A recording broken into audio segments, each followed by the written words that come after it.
जय हिंद। इस क्लास में हम लोग जीडीपी और जीएनपी, एनएनपी और एनडीपी के बारे में समझेंगे। ठीक है, क्या होता है जीडीपी? बहुत लोगों को जीडीपी नहीं समझ में आता है और जीएनपी, एनडीपी और एनएनपी नहीं समझ में आता है। तो यह जो चार चीज़ होती है, हमको चारों चीज़ नहीं समझना। अगर आप दो चीज़ समझ गए, जीडीपी और जीएनपी, तो एनएनपी और एनडीपी, इसमें कुछ नहीं है, बच्चों का खेल है। ठीक है, इसमें से बस डिप्रेसिएशन घटा देते हैं, हमको वो चीज़ मिल जाती है।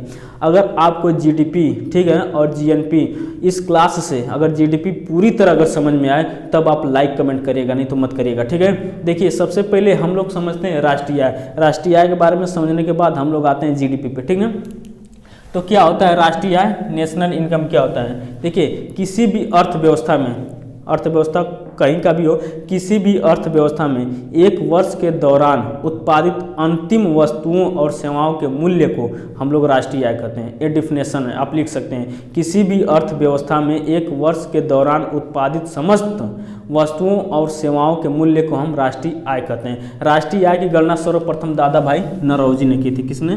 दादा भाई नौरोजी। कौन कहते हैं? दादा भाई नौरोजी। तो क्वेश्चन पूछेगा राष्ट्रीय आय की गणना सर्वप्रथम दादा भाई नौरोजी द्वारा किया गया था। तब इन्होंने प्रति व्यक्ति आय 20 रुपये बताया था। कब बताया था? पर कैपिटल इनकम, प्रति व्यक्ति आय। ठीक ना, प्रति व्यक्ति आय इन्होंने कितना बताया था? तो 20 रुपये बताया था। कब? 20 रुपये प्रति व्यक्ति आय इन्होंने 20 रुपये बताया था। कब? 1800 देखेंगे 1867-68 के दशक में इन्होंने पर कैपिटल इनकम यानी कि प्रति व्यक्ति आय इन्होंने 20 रुपये बताया था। ठीक ना, दादा भाई नौरोजी। इनके द्वारा लिखी गई एक पुस्तक, फेमस पुस्तक है, इसको हमेशा याद रखिएगा, the British rule in India. दादा भाई नौरोजी द्वारा लिखी गई पुस्तक कौन सी है? The British rule in India. ठीक ना, याद रखिएगा। देखिए CSO एक क्या है? संगठन है। भारत में राष्ट्रीय आय की गणना CSO करती है। कौन करती है? CSO, केंद्रीय सांख्यिकी। ये सब क्वेश्चन पूछे गए हैं। केंद्रीय सांख्यिकी संगठन जो है यह भारत में राष्ट्रीय आय की गणना करती है। पूछेगा केंद्रीय सांख्यिकी संगठन का स्थापना कब हुआ था? तो याद रखिएगा 2 मई 1951 इसकी स्थापना हुई थी। इसका हेड क्वार्टर अर्थात इसका मुख्यालय कहाँ पे है? तो याद रखिएगा हेड क्वार्टर अर्थात मुख्यालय कहाँ पे है? तो नई दिल्ली। ठीक है, नई दिल्ली। अगर हम प्रति व्यक्ति आय हमको निकालना है, किसी भी क्षेत्र की अगर प्रति व्यक्ति आय निकालना है, तो याद रखिएगा ओवरऑल पूरा राष्ट्रीय आय। ठीक ना, वहाँ क्या कहेंगे? राष्ट्रीय आय क्या है? राष्ट्रीय आय और उस क्षेत्र की जितना जनसंख्या आर्थिक पॉपुलेशन यानी कि जनसंख्या से अगर हम भाग दे देंगे तो प्रति व्यक्ति आय हमको मिल जाएगा। ठीक ना, पर कैपिटल इनकम। तो क्या है? राष्ट्रीय आय बटे जनसंख्या। याद रखिएगा अगर क्वेश्चन पूछेगा कि प्रति व्यक्ति आय निकालने के लिए उसका फार्मूला क्या होता है या कैसे निकालते हैं, तो बताइएगा राष्ट्रीय आय नेशनल इनकम कितना है और उस क्षेत्र की जनसंख्या जहाँ का निकालना है, प्रति व्यक्ति आय निकल जाएगा, पर कैपिटल इनकम। तो ये था आपका नेशनल इनकम, राष्ट्रीय आय से कुछ क्वेश्चन फैक्ट थे, इसको बार बार क्वेश्चन पूछता है, इसको याद रखेगा। भारत में राष्ट्रीय आय की गणना कौन करती है? तो केंद्रीय सांख्यिकी संगठन, मुख्यालय नई दिल्ली, स्थापना 2 मई 1951। सर्वप्रथम राष्ट्रीय आय की गणना किसने की थी? तो दादा भाई नौरोजी। इनके द्वारा लिखी गई प्रसिद्ध पुस्तक the British rule in India, इन्होंने प्रति व्यक्ति आय कितना बताया था? 20 रुपये। कब? 1867-68 के दशक में। ठीक है, देखिए राष्ट्रीय आय को व्यक्त करने के लिए, ठीक है, राष्ट्रीय आय को 4 रूपों में व्यक्त किया जाता है। कितने रूप में? 4 रूप में। कौन कौन सा है? तो जीडीपी, जीएनपी, एनडीपी, एनएनपी, इन्हीं के बारे में हम लोग चर्चा करेंगे। ठीक है, और आपको यकीन मानिए कि आज आपको जीडीपी, जीएनपी पूरा क्लियर हो जाएगा। ठीक है, तो देखिए राष्ट्रीय आय को हम कितने रूप में व्यक्त करते हैं? 4 रूप में। पहला आपको समझना है जीडीपी। क्या समझना है? जीडीपी क्या होता है? जीडीपी का फुल फॉर्म आप लिख दीजिए, ग्रॉस डोमेस्टिक प्रोडक्ट। आप जीडीपी पढ़ रहे हैं, इकोनॉमिक्स पढ़ रहे हैं, आपसे परीक्षा में जीडीपी का फुल फॉर्म नहीं पूछेगा क्योंकि परीक्षा का लेवल अप टफ होते जा रहा है और जीडीपी बच्चों का खेल हो गया, अब थोड़ा से हाई लेवल एग्जाम में पूछता है। तो हिंदी में इसको याद रखिएगा सकल घरेलू उत्पाद, सकल घरेलू सकल घरेलू उत्पाद। अगर आपको जीडीपी समझ में आ जाना तो लाइक कमेंट जरूर करिएगा, ठीक है। देखिए क्या होगा, सकल घरेलू उत्पाद, डोमेस्टिक का मतलब होता है ग्रॉस, डोमेस्टिक का मतलब ही होता है घरेलू, ठीक है। तो जीडीपी ग्रॉस डोमेस्टिक प्रोडक्ट, ठीक ना, सकल घरेलू उत्पाद। तो समझिए क्या होता है जीडीपी, इसका पहले डेफिनेशन देखिए। किसी भी देश के घरेलू सीमा के अंदर एक वर्ष के दौरान उत्पादित समस्त वस्तुओं और सेवाओं के अंतिम मौद्रिक मूल्य को जीडीपी कहते हैं। नहीं समझे? अगर आपसे कोई जीडीपी का डिफिनेशन परिभाषा पूछे तो आप बताइएगा, किसी भी देश में, कोई भी देश हो, इंडिया, पाकिस्तान, चाइना, अमेरिका, कोई भी देश हो, किसी भी देश में उसके घरेलू सीमा के अंदर एक वर्ष के दौरान उत्पादित समस्त वस्तुओं और सेवाओं की अंतिम मौद्रिक मूल्य को जीडीपी कहते हैं। अंतिम मौद्रिक जरूर लगाइएगा, नहीं तो समझ जाएगा कि कम पढ़ा लिखा है, ठीक है। अंतिम मौद्रिक मूल्य को हम लोग क्या कहते हैं, जीडीपी कहते हैं, ठीक ना। अब समझते हैं इसको जीडीपी में इंक्लूड क्या होता है, ठीक ना। देखिए जैसे ये समझते हैं क्या है, ये अपना जैसे भारत है, ठीक है। और भारत के अंदर चाहे विदेशी कंपनी हो चाहे भारतीय कंपनी हो, उनके द्वारा उत्पादित जो भी चीज़ उत्पादित हो रहा है, चाहे सेवा का अवसर दे रहे हैं, वो सब इंक्लूड होगा। जैसे टेस्ला एक कंपनी है, क्या है, टेस्ला एक कंपनी 600 का उत्पादन कर रही है किसी भी चीज़ का। और टाटा भी भारतीय कंपनी है, टेस्ला विदेशी है और टाटा भारतीय कंपनी है। सपोज दैट ये 200 चीज़ों का क्या है, उत्पादन कर रही है, ठीक है। और भारतीयों द्वारा जैसे भारतीयों द्वारा, ठीक ना, भारतीयों द्वारा 150 चीज़ों का क्या हो रहा है, उत्पादन हो रहा है। अगर हम आपसे पूछें कि भारत की टोटल जीडीपी बताइए, तो आप क्या बताएंगे? क्या विदेशी कंपनी को छोड़ देंगे? नहीं छोड़ेंगे। आपको परिभाषा में पहले ही स्पष्ट बताया गया है कि घरेलू सीमा के अंदर, ये हमारे जो घरेलू सीमा है भारत की, इसके अंदर क्या उत्पादन हो रहा है। जब घरेलू सीमा के अंदर जब उत्पादन हो रहा है तो जीडीपी में उसको इंक्लूड करेंगे कि नहीं? आप बताइए मित्रों, करेंगे कि नहीं? एकदम करेंगे। तो हम लिखेंगे जीडीपी बराबर, ठीक ना, 600, ठीक ना, एक क्या है, विदेशी कंपनी क्या उत्पादन कर रही है, प्लस टाटा 200 प्लस भारतीयों द्वारा 150 जोड़ेंगे तो इसको 950। तो ओवरऑल हमारा जीडीपी कितना होगा? 950 हमारा जीडीपी होगा। आप जीडीपी समझ गए कि नहीं? आप बताइए, सीधे सीधे समझिए। कैसे समझाएं? सीधे सीधे समझिए कि भारत के अंदर किसी भी चीज़ का उत्पादन हो रहा है या सेवा का अवसर दिया जा रहा है, उत्पादित समस्त वस्तु, जितने भी वस्तु होंगे या सेवा का अवसर दिया जाएगा, सब इंक्लूड होगा, उसी को हम लोग जीडीपी कहेंगे। समझ गए कि नहीं? देखिए हम लोगों को परीक्षा को देखते हुए जीडीपी पढ़ना, हमको फाइनेंस मिनिस्टर तो बनना नहीं है कि हम जाके वित्त मंत्री बने, हम पूरी तरह जीडीपी का कच्चा चिट्ठा लेकर बैठे, ऐसा नहीं करना। हम लोगों को समझना है और परीक्षा में आने वाले क्वेश्चन को क्या करना है, सही करना है, ठीक है। क्वेश्चन पूछेगा आपसे जीडीपी के बारे में, आप आराम से लगा सकते हैं कि जीडीपी में क्या क्या इंक्लूड होता है भारतीयों द्वारा। अब आपके दिमाग में भी क्वेश्चन आ रहा होगा कि यदि कोई भारतीय विदेश में कमा रहा तो क्या वो जीडीपी में इंक्लूड होगा कि नहीं होगा? तो नहीं होगा। इसके बारे में हम लोग आगे अभी समझ रहे हैं, होगा कि नहीं होगा। तो आप याद रखिएगा, वो नहीं होता है, वो जीएनपी के काम में आता है, ठीक ना। तो जीडीपी आप लोग समझ गए कि नहीं? बताइए मित्रों, समझ गए कि नहीं? अगर समझ में आया तो लाइक जरूर करिएगा, ठीक ना। तो अगर हम देखें जीडीपी का फार्मूला क्या होता है, जीडीपी बराबर होता क्या है? तो होता है इसमें C + I + G, ठीक ना। अगर कभी आपको इस देखने को मिल जाए कि ये क्या है, तो आप बताए ये जीडीपी है। C से होता है कंज्यूम, क्या होता है? कंज्यूम मतलब होता है उपभोग। क्या होता है? उपभोग। कंज्यूम का मतलब होता है उपभोग। और I का मतलब होता है इन्वेस्ट का मतलब होता है निवेश। क्या होता है? निवेश। और G का मतलब होता है गवर्नमेंट एक्सपेंडिचर। क्या होता है? Government expenditure. याद रखिए, गवर्नमेंट एक्सपेंडिचर यानी कि सरकारी व्यय। क्या होता है? सरकारी व्यय। समझ गए कि नहीं? जीडीपी के फार्मूला में इतने चीज़ को रखते हैं। क्या होता है? C कंज्यूम, इन्वेस्ट, और G का मतलब गवर्नमेंट एक्सपेंडिचर। आई होप कि आप लोग जीडीपी बड़े आसानी से समझ गए होंगे, जीडीपी किसको कहते हैं, ठीक ना। अगर आपको समझ में नहीं आएगा तब भी कमेंट करिएगा कि हमको समझ में नहीं आया, ठीक है। देखिए जीडीपी आप लोग समझ गए कि जीडीपी के अंदर क्या रखा जाता है। तो भारत के अंदर जितने भी चीज़ उत्पादित होते हैं, अंतिम मौद्रिक मूल्य जरूर लगाएगा, ठीक है, अंतिम मौद्रिक मूल्य को ही हम लोग जीडीपी में शामिल करते हैं। अब हम लोग समझते हैं जीएनपी। आप यकीन मानिए कि अगर आप जीडीपी जीएनपी समझ गए, ठीक ना, तो एनएनपी एनडीपी बच्चों का खेल है। और ये सब चीज़ समझ आएंगे तो फैक्टर कॉस्ट और मार्केट प्राइस ये क्या होता है, इसके बारे में हम आसानी से समझाएंगे। देखिए पहले हम समझेंगे जीएनपी के बारे में। जीएनपी क्या होता है? जीएनपी इसका फुल फॉर्म याद कर लीजिएगा, ग्रॉस नेशनल प्रोडक्ट। जीडीपी में डी लगा था डोमेस्टिक घरेलू, यहाँ पे एन नेशनल हो जाएगा, ठीक है। तो लिखेंगे सकल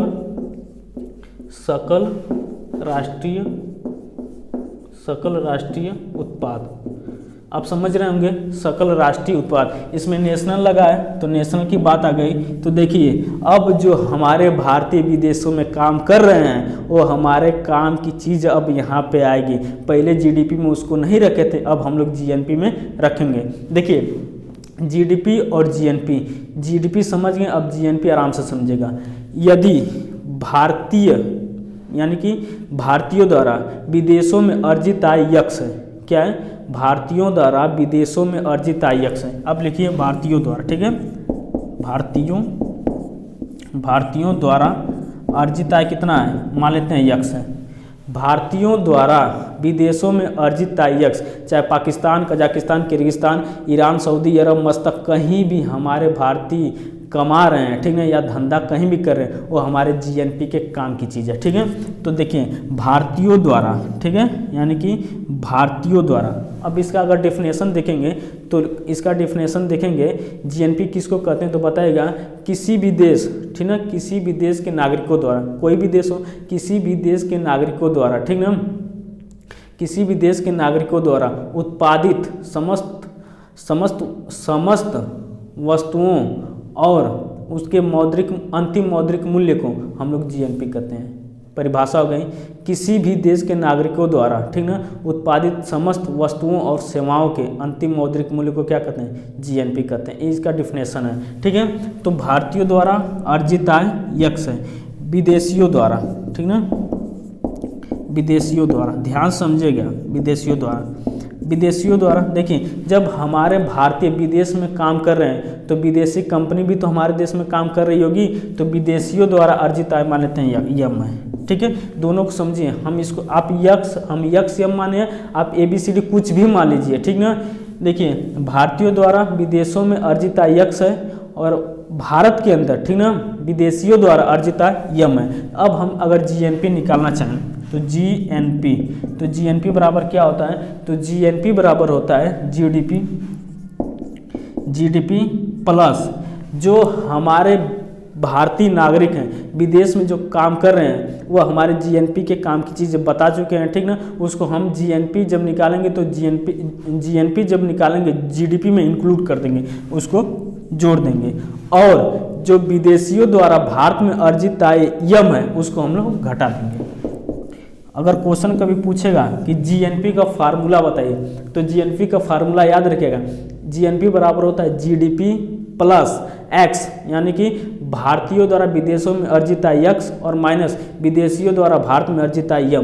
तो याद रखिएगा GDP plus X minus M, ये क्या हो गया, इसका क्या हो गया, फार्मूला हो गया जीएनपी का। तो आप लोग जीएनपी और जीडीपी समझ गए होंगे, ठीक है। जीडीपी में एक चीज़ और छूट गया, आप लोग याद रखिएगा जीडीपी में क्या चीज़ है कि जब हम जीएनपी तो समझ गए, जीडीपी की जब हम लोग गणना करते हैं, ठीक है, नोट करके लिख सकते हैं या याद कर सकते हैं, जीडीपी की गणना करते समय, ठीक ना, पुरानी वस्तुओं के स्टॉक उस वर्ष की जीडीपी में नहीं जोड़ते। नहीं समझ में आया, फिर से सुनिए, जीडीपी की जैसे 2020 क्या है, 2020 में, ठीक है, हमने इस मार्कर का क्या किया, उत्पादन किया, ठीक है। समझते हैं, जैसे 2020 में इस एक मार्कर का क्या किया, उत्पादन किया, और 2021 में, ठीक ना, देखिए जीडीपी हमेशा प्रोडक्शन को दर्शाती है, उत्पाद को दर्शाती है, न कि सेलिंग को यानी कि बिक्री को दर्शाती है। तो 2020 में जब इसका उत्पादन हुआ तो 2020 के जीडीपी में ही इंक्लूड हो चुका है मार्कर, ठीक है, क्योंकि यह उत्पादन को दर्शाता है। जब 2001 भले ये मार्कर 2020 में न बिका हो, इसकी बिक्री भले 1 साल बाद हुई है। बहुत सी सारी ऐसी वस्तु होती है जो उस वर्ष उत्पादन होती है लेकिन उस वर्ष नहीं बिक पाती हैं।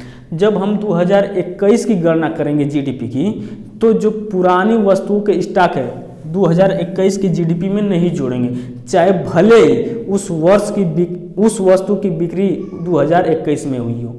समझ गए कि नहीं? यह मार्कर 2020 में बना या 2020 के जीडीपी में इंक्लूड हो गया, लेकिन 2021 की जब हम लोग 2021 की जब जीडीपी निकालेंगे तो यह मार्कर उसमें इंक्लूड नहीं होगा, क्योंकि ये 2020 की जीडीपी में पहले क्या हुआ, इंक्लूड हो चुका है। तो याद रखिएगा, जब हम लोग जीडीपी की गणना करते हैं तो पुरानी वस्तु के स्टॉक उस वर्ष के जीडीपी में नहीं जोड़ते हैं। तो आई होप कि जीडीपी आप लोग समझ गए होंगे और जीएनपी भी समझ गए होंगे। जब जीडीपी समझ में आ गया तो जीएनपी तो बच्चों का खेल है, ठीक है। जीएनपी बराबर क्या होता है? तो जीएनपी बराबर होता है जीडीपी प्लस भारतीयों द्वारा अर्जित आय यक्स, उसमें क्या करेंगे, जोड़ देंगे, और विदेशी कंपनी या विदेशियों द्वारा भारत में अर्जित आय यम को घटा देते हैं, तो वो हमारा बन गया जीएनपी, ठीक ना, जीएनपी। अब हम लोग समझते हैं एनडीपी क्या है, एनएनपी क्या है, ठीक ना। देखिए पहले समझते हैं एनडीपी। इसमें देखिए डी लगा, डोमेस्टिक, यानी कि जीडीपी से कुछ मिलजुल रहा है, ठीक है। तो एनडीपी का मतलब होता है नेट डोमेस्टिक प्रोडक्ट, यानी कि नेट मतलब होता है शुद्ध घरेलू उत्पाद, समझ गए होंगे। देखिए नेट का मतलब ही होता है शुद्ध। जब हम लोग जीडीपी की जब गणना करते हैं तो उसमें क्या चीज़ हो रहा है, उत्पादन हो रहा है, और किसी भी चीज़ को उत्पादन करने के लिए उसमें किसका काम, मशीनों का काम, मशीन उसमें लगी रहती है। बड़ी बड़ी बड़े बड़े कारखानों में, कंपनियों में मशीन लगी होती है, और उस मशीनों में जो टूट फूट, जो घिसावट आती है, उसको इकोनॉमिक्स में डिप्रेसिएशन बोलते हैं। उसको डी से डिनोट करते हैं, डिप्रेसिएशन, ठीक है, डिप्रेसिएशन। यह जो डिप्रेसिएशन हिंदी में मूल्य ह्रास, ठीक है, याद रखिएगा। डिप्रेसिएशन को हिंदी में मूल्य ह्रास करते हैं जब जीडीपी में जो चीज़ उत्पादन हो रहा है उसमें जो मशीन कार्यरत है, उस मशीन में आई घिसावट, टूट फूट, यानी कि डिप्रेसिएशन को जब हम लोग जीडीपी से घटाते हैं तो हम लोगों को एनडीपी प्राप्त होता है, नेट डोमेस्टिक प्रोडक्ट, यानी कि शुद्ध घरेलू उत्पाद हमको मिलता है। तो हम कह सकते हैं कि एनडीपी बराबर क्या होता है, एनडीपी बराबर होता है जीडीपी, ठीक है। और जीडीपी में से अगर हम डिप्रेसिएशन घटा देंगे, ठीक है, डिप्रेसिएशन मतलब मूल्य ह्रास को हम घटा देंगे तो बताइए एनडीपी मिलेगा कि नहीं। हम आपको शुरू में ही बताते हैं कि आपको जीडीपी और जीएनपी के बारे में समझना है, ठीक है। जीडीपी जीएनपी समझ गए तो एनडीपी एनएनपी ये बच्चों का खेल है, पहले ही बता चुके हैं। देखिए एनडीपी बराबर क्या होता है, एनडीपी बराबर होता है जीडीपी, और जीडीपी में जो मशीन जो उत्पादन की है उसमें जो टूट फूट घिसावट आई है उसको हम बोलते हैं डिप्रेसिएशन या मूल्य ह्रास। उस मूल्य ह्रास को अगर हम घटा देंगे तो हमको मिल जाएगा एनडीपी। समझ गए कि नहीं? अब हम लोग समझेंगे एनएनपी। क्या समझेंगे? एनएनपी। एनडीपी समझ गए, एनएनपी। देखिए एनएनपी का मतलब होता है, इसमें भी नेट लगा है तो इसका मतलब इसको भी शुद्ध बताना है। देखिए एनपी यानी कि नेट नेशनल प्रोडक्ट। आपको जीएनपी में बताया था ना, ग्रॉस नेशनल प्रोडक्ट, मिलता जुलता है कि नहीं? बस आप जीडीपी जीएनपी समझिए, फोकस करिए उस पर, बाकी हाई दो चीज़ बच्चों का खेल है, ठीक है। तो इसको हम बोलते हैं शुद्ध राष्ट्रीय उत्पाद, शुद्ध राष्ट्रीय उत्पाद। क्या बोलते हैं? शुद्ध राष्ट्रीय उत्पाद, नेट नेशनल प्रोडक्ट, शुद्ध राष्ट्रीय उत्पाद। आपको बताया था कि जो जीएनपी होता है उसमें भी क्या होता है, जीडीपी इंक्लूड होता है। और जो विदेशी कंपनियां भारत में काम कर रही हैं, और जब भारत की कंपनी जो विदेश में काम कर रही है उसमें भी तो टूट फूट घिसावट आएगी कि नहीं मित्रों? एकदम आएगी। और जो टूट फूट आएगी उसको अगर हम एनएनपी से घटा देंगे, एनएनपी निकालेंगे, अगर जीएनपी से मूल्य ह्रास अर्थात डिप्रेसिएशन घटा देंगे तो हमको प्राप्त होगा एनएनपी। क्या होगा? एनएनपी। एनएनपी बराबर होता है जीएनपी, ठीक है, माइनस मूल्यह्रास, इसको याद रखिएगा। मूल्यह्रास को क्या बोलते हैं? मूल्यह्रास को बोलते हैं डिप्रेसिएशन। समझ गए? तो NNP बराबर क्या होता है? GNP माइनस मूल्यह्रास। तो आई होप कि आप GDP, GNP, NNP, NDP समझ गए होंगे। अगर आपको समझ में आया तो आप लाइक कमेंट करिएगा, ठीक है। अब हम लोग आते हैं फैक्टर कॉस्ट और मार्केट प्राइस। क्या होता है फैक्टर कॉस्ट और क्या होता है मार्केट प्राइस, उसके बारे में हम लोग समझेंगे, ठीक है। बहुत लोगों को फैक्टर कॉस्ट, मार्केट प्राइस नहीं समझ में आता है, तो हम लोग इसमें समझेंगे क्या होता है फैक्टर कॉस्ट और मार्केट प्राइस। देखिए, फैक्टर कॉस्ट उत्पादन लागत, ठीक ना, उत्पादन लागत, ठीक है। उत्पादन लागत मतलब होता है फैक्टर कॉस्ट, FC लिख दें, ठीक ना। FC मतलब फैक्टर कॉस्ट। और एक होता है मार्केट प्राइस यानी कि बाजार मूल्य, ठीक है। एक होता है बाजार मूल्य यानी कि मार्केट प्राइस। ये क्या होता है फैक्टर कॉस्ट और क्या होता है मार्केट प्राइस, ध्यान से समझिएगा, ठीक ना। अगर आपको समझ में आए तो कमेंट करके जरूर बताइएगा, ठीक है। देखिए, पहले हम लोग समझेंगे उत्पादन लागत। किसी भी चीज़ को उत्पादन करने के लिए 4 कारकों का होना अति आवश्यक है। कौन कौन से कारक होते हैं? तो पहला होता है पूंजी। क्या होता है? पूंजी। पूंजी को इंग्लिश में बोलते हैं कैपिटल। हाई कैपिटल राजधानी वाला कैपिटल मत समझेगा, ठीक ना। इकोनॉमिक्स में पूंजी को कैपिटल बोलते हैं। और दूसरा चीज़ होता है भूमि, ठीक ना। भूमि का मतलब होता है लैंड, ठीक ना। अरे भाई, किसी चीज़ का उत्पादन हो रहा है किसी जमीन पे ही होगा तो लैंड। और तीसरा चीज़ होता है श्रमिक। क्या होते हैं? मजदूर।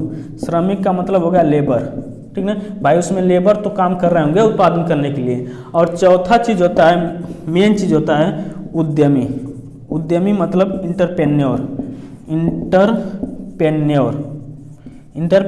इंटरप्रेन्योर का मतलब कि जो चीज़ उत्पादन हो रहा है, ठीक ना, उसका जो मालिक है, जो अपना दिमाग लगा के बताया है कि कैसे उत्पादन होगा, यानी कि ओवरऑल उसका मालिक, ठीक है, जो दिमाग अपना बताया है कि इस चीज़ का उत्पादन होगा, ठीक है, उस कंपनी का मालिक कर सकते हैं। तो देखिए, उत्पादन के लिए 4 कारक होते हैं। उत्पादन के कितने कारक? 4 कारक। कौन? पूंजी, भूमि, श्रमिक और उद्यमी। कौन सी? कैपिटल, लैंड, लेबर और इंटरप्रेन्योर। यह 4 कारक अति आवश्यक है उत्पादन के लिए। और यह उत्पादन किसको दर्शाता है? फैक्टर कॉस्ट को। कोई भी चीज़ का उत्पादन उसके फैक्टर कॉस्ट पे होता है। नहीं समझे? समझिए। देखिए, GDP की गणना हमेशा मार्केट प्राइस पे होती है, न कि फैक्टर कॉस्ट पे, ठीक है। देखिए, अब इसको लिख लीजिए। उत्पादन के कितने कारक? 4 कारक। पूंजी, ठीक, भूमि, श्रमिक और उद्यमी। समझ गए? आइए समझते हैं फैक्टर कॉस्ट। जैसे देखिए, उत्पादन लागत मतलब फैक्टर कॉस्ट। आपको बताए हैं कि उत्पादन के कितने कारक? 4 कारक। कौन कौन से हैं बता चुके हैं। देखिए, किसी भी चीज़ का उत्पादन इन चारों कारकों से होकर ही गुजरेगा। सपोज दैट कोई फ़ोन है, क्या है? कोई फ़ोन है, ठीक ना। तो जो वो फ़ोन का उत्पादन हो रहा है किसी कंपनी में, ठीक है, उसमें पूंजी कितना लगी समझते हैं। जैसे उसमें पूंजी जैसे आ गई 4000, ऐसा समझिए। पूंजी यानी कि कैपिटल 4000, और जो उत्पादन हो रहा है वह किसी ज़मीन पे ही हो रहा होगा। तो भूमि, जिस भूमि पे उत्पादन हो रहा है, कंपनी उसका ब्याज देगी कि नहीं देगी उस भूमि का, जिसकी भूमि है। तो मान लीजिए ब्याज दे दिए 2000, क्या हो गया? 2000 रुपये ब्याज दे दिए, ठीक है। और जो उसमें लेबर लगे हुए हैं, जो उस कंपनी में काम कर रहे हैं, यानी कि जो श्रमिक हैं, श्रमिक को मान लेते हैं 1500 रुपये लेबर चार्ज हो गया। और जो उद्यमी है, यानी कि जिसके दिमाग ये सब उपज है, उद्यमी, ठीक है, उद्यमी, वह अपना सब चीज़ जोड़ के ले लिया 2500। देखिए, जो उद्यमी होता है, उद्यमी जब अपना चार्ज जोड़ता है तो उसमें उसका प्रॉफिट भी रहता है। तो उत्पादन में उसका प्रॉफिट भी रहता है, किसका? उद्यमी का। तो यह होता है कुल मिला के हमारा फैक्टर कॉस्ट। किसी भी चीज़ का उत्पादन जब होता है तो उसके फैक्टर कॉस्ट पे होता है। तो अगर हम इसको फैक्टर कॉस्ट अगर निकालें, फैक्टर कॉस्ट, तो उत्पादन लागत कितना हुआ? तो 4000 2 6000, 6 और 7500, ओवरऑल कितना हो गया? 10,000 रुपये। कितना हो गया इसका फैक्टर कॉस्ट? 10,000 होगा ना, जोड़ लीजिएगा। इसका फैक्टर कॉस्ट 10,000। समझ गए कि नहीं? अब देखिए इस चीज़ का जो उत्पादन हुआ इसके फैक्टर कॉस्ट में, जब ये कंपनी से उत्पादन होकर जब निकलेगी तो सरकार देखती है कि इस कंपनी में क्या बना, और सरकार तुरंत उस पर झपट्टा मारते है, ला रे भैया ला, इधर ला, और सरकार उस पर क्या ठोकती है, टैक्स ठोकती है। क्या ठोकती है? टैक्स ठोकती है। तो हम लिख सकते हैं कि मार्केट प्राइस, ठीक ना, टैक्स जब ठोक देती है तो बन जाता है मार्केट प्राइस। तो मार्केट प्राइस बराबर होता है फैक्टर कॉस्ट प्लस इसमें टैक्स यानी कि इनडायरेक्ट टैक्स, ठीक ना, इनडायरेक्ट टैक्स यानी कि अप्रत्यक्ष कर, इनडायरेक्ट टैक्स या सब्सिडी आप लोग जानते होंगे, ठीक ना। तो मार्केट प्राइस जब हम लोग निकालते हैं तो मार्केट प्राइस में क्या देखते हैं, मार्केट प्राइस में यही देखते हैं फैक्टर कॉस्ट प्लस जो गवर्नमेंट द्वारा ठोका गया टैक्स है उसको देखते हैं, और या तो सरकार या जो टैक्स बढ़ा, देखिए जो फैक्टर कॉस्ट में टैक्स जोड़ती है तो उसकी वैल्यू बढ़ जाती है, और जब वैल्यू बढ़ जाती है तो उसको कम करने के लिए गवर्नमेंट उस पर क्या देती है, सब्सिडी देती है कि वो फैक्टर कॉस्ट से उसका दाम क्या हो नीचे। आप देखे होंगे क्या होगा, गैस में जो सिलेंडर होता है एलपीजी उसमें क्या होता है, टैक्स भी इंक्लूड और उसको सस्ता करने के लिए सब्सिडी। आप देखे होंगे जो सैनिक होते हैं, जो सेना के लोग होते हैं, उनके कैंटीन में जो फैक्टर कॉस्ट होता है उत्पादन लागत से गवर्नमेंट उसको कम रेट पे देती है क्योंकि उसमें सब्सिडी घटा देती है, ठीक ना। तो जीडीपी की गणना हम लोग किस पे करते हैं, जीडीपी की गणना हम लोग हमेशा मार्केट प्राइस पे करते हैं। आई होप कि आप लोग फैक्टर कॉस्ट समझ गए होंगे। फैक्टर कॉस्ट वह कॉस्ट होता है जिस वस्तु का उत्पादन उस लागत पे हुआ हो, ठीक ना। अब जैसे टैक्स देखिए, एक जीएसटी है, जीएसटी टैक्स का ही होता है, ठीक ना। अगर आपको ये सब समझ में आ रहा है तो आप कमेंट करके जरूर बताइएगा जीएसटी क्या होता है, जीएसटी के बारे में बताएंगे। आईजीएसटी, एसजीएसटी क्या होता है, किसी फ़ोन को जब ऑनलाइन मंगाएंगे तो वह टैक्स का पैसा डायरेक्ट आईजीएसटी में जाता है, लेकिन जब दुकान पर जाके खरीदेंगे तो टैक्स बढ़ जाता है 2 भागों में, ठीक ना। तो हम लोग निकालेंगे जीडीपी मार्केट प्राइस, ठीक ना। यहाँ पे नीचे मार्केट प्राइस, एमसी नहीं, मार्केट प्राइस। तो जीडीपी मार्केट प्राइस बराबर जीडीपी फैक्टर कॉस्ट, क्या है, जीडीपी फैक्टर कॉस्ट, ठीक ना, प्लस इसमें सरकार क्या की है, इसमें टैक्स जोड़ी है, क्या जोड़ी है, इसमें टैक्स यानी कि अप्रत्यक्ष कर, अप्रत्यक्ष कर, ठीक है, याद रखिएगा अप्रत्यक्ष कर, या इसमें सब्सिडी घटाकर इसको सस्ता किए। तो देखिए जीडीपी गणना मार्केट प्राइस पे होती है, तो जीडीपी मार्केट प्राइस बराबर जीडीपी फैक्टर कॉस्ट प्लस इसको सरकार के टैक्स जोड़कर बढ़ा दिए और इसको सब्सिडी देकर घटा दिए। ये तो हो गया आपका जीडीपी मार्केट प्राइस, ऐसा निकालते हैं। अगर आपको निकालना है जीडीपी फैक्टर कॉस्ट, ये बहुत लोगों को नहीं समझ में आता है, दो चीज़ कैसे निकलता है। तो मैथ आप लोग पढ़े होंगे, बस आपको याद नहीं करना इस चीज़ को, पक्षांतर करना जानते हैं, बस इसको इधर ला दीजिए, काम खत्म। तो हम लिखेंगे GDP factor cost, GDP factor cost. तो जीडीपी फैक्टर कॉस्ट जो होता है निकालेंगे जीडीपी मार्केट प्राइस आपको दिया होगा, ठीक है, मार्केट प्राइस और गवर्नमेंट, ठीक ना, उस चीज़ को टैक्स को जोड़कर जो महंगा की थी, समझ रहे हैं, टैक्स को जोड़कर जो उस चीज़ को महंगा की थी उसको हम लोग क्या करेंगे, इसमें अप्रत्यक्ष कर घटा देंगे, अप्रत्यक्ष कर घटा देंगे। जब हम लोग अप्रत्यक्ष घटा देंगे तो वह जो होता है फैक्टर कॉस्ट पे आ जाता है, और फैक्टर कॉस्ट से नीचे जब आ जाएगा तो जो सरकार सब्सिडी देकर नीचे की थी, अगर सब्सिडी इंक्लूड कर देंगे तो वो अपने फैक्टर कॉस्ट पे आ जाएगी। तो इसमें हम जोड़ देंगे सब्सिडी, ठीक ना, समझ गए कि नहीं। तो 2 फार्मूला बना कर, 2 नहीं है, कही है, बस इसको पक्षांतर किया है। देखिए इसको पक्षांतर करेंगे तो इधर आएगा, तो जो प्लस में है जो प्लस में है वो घट जाएगा, जो माइनस में वो जुड़ जाएगा। तो आपको एक ही चीज़ याद रखना है, जीडीपी मार्केट प्राइस बराबर क्या होता है, GDP factor cost plus direct indirect tax जोड़कर उसका वैल्यू घटा दिए और सब्सिडी उसका वैल्यू बढ़ा दिए और सब्सिडी देकर उसकी वैल्यू घटा दिए। तो ये आपका फैक्टर कॉस्ट यानी कि लागत, उत्पादन लागत के कितने कारक, 4 कारक होते हैं, इसको याद रखिएगा। और किसी भी चीज़ का लागत, ठीक ना, उसके फैक्टर कॉस्ट पे ही निकाला जाता है। फैक्टर कॉस्ट, मार्केट प्राइस आप लोग समझ गए होंगे, जीडीपी जीएनपी समझ गए होंगे। अगर आपको यह वीडियो में अगर आपको जीडीपी जीएनपी समझ में आया तो आप कमेंट करके बताइएगा। आप लोगों को जीएसटी जो होता है इसका ही टैक्स का ही हिस्सा उसको समझा दिया जाएगा कि आप जीएसटी कभी नहीं भूलेंगे, ठीक है। और यह वीडियो कैसा लगा आप कमेंट करके ज़रूर बताइएगा, ठीक है, लाइक कर दीजिएगा। चलिए, मस्त रहिए, खुश रहिए, हेल्दी रहिए और पढ़ाई में व्यस्त रहिए। जय हिंद।